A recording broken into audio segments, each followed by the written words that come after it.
বাঁকড়ায় পঞ্চায়েত অফিসে ভরদুপুরে গুলি। হাওড়ার বাঁকড়ায় ৩ নম্বর পঞ্চায়েত অফিসে ভরদুপুরে চলল গুলি। পঞ্চায়েত অফিস চত্বরে চাঞ্চল্য। জানা গেছে বৃহস্পতিবার দুপুর ১টা নাগাদ হাওড়ার বাঁকড়ার ৩ নম্বর পঞ্চায়েত অফিসের মধ্যে ঢুকে পড়ে ৩ দুষ্কৃতী। ৩ জনের হাতে আগ্নেয়াস্ত্র ছিল। অফিসের মধ্যে গুলি চালানোর অভিযোগ ওঠে। হঠাৎ করে এই ঘটনা ঘটে যাওয়ায় আতঙ্ক ছড়িয়ে পড়ে স্থানীয় বাসিন্দাদের মধ্যে। ভয় পেয়ে যান পঞ্চায়েত কর্মীরাও। দুষ্কৃতীরা পঞ্চায়েত প্রধান টুকটুকি শেখকে লক্ষ্য করে গুলি চালায় বলে অভিযোগ। জানা গিয়েছে ঘটনায় জখম হয়েছে পঞ্চায়েত প্রধানের বাবা সহ আরও ২ জন। তবে জানা যাচ্ছে এই ঘটনায় অভিযোগের তীর প্রাক্তন পঞ্চায়েত সদস্যের দিকে। আহতদের ইতিমধ্যে স্থানীয় হাসপাতালে ভর্তি করা হয়েছে। পঞ্চায়েত প্রধান এবং প্রাক্তন সদস্যের মধ্যে ঝামেলার জেরেই অফিসে ঢুকে গুলি চালানো হয়েছে বলে প্রাথমিক অনুমান পুলিশের। পরিস্থিতি নিয়ন্ত্রণে আনতে ঘটনাস্থলে মোতায়েন করা হয়েছে বিশাল পুলিশ বাহিনী ও র্যাব।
বলতে চাই উনি নিজেকে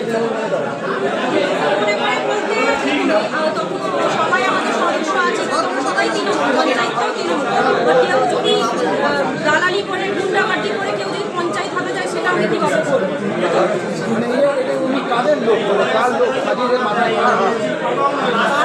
আমি কি করে বলতে পারবো? ম্যাডাম কতটা আতঙ্ক করে পঞ্চায়েত চালাতে হবে?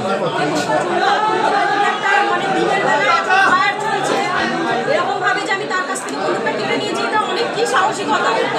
ফায়ার করেই নি, আমার বাবাকে ফায়ার গুলি লেগেছে। হাজিরের নামে কি আগে এরকম তোলাবাজি বা বিভিন্ন অভিযোগ? হ্যাঁ হ্যাঁ অনেক, আপনারা বলতে দেখতে পাবেন।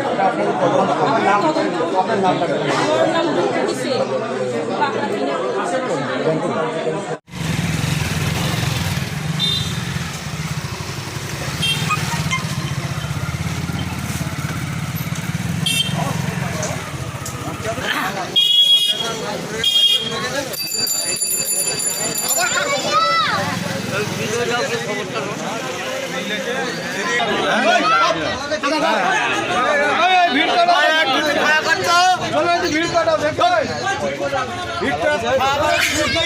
ভিড়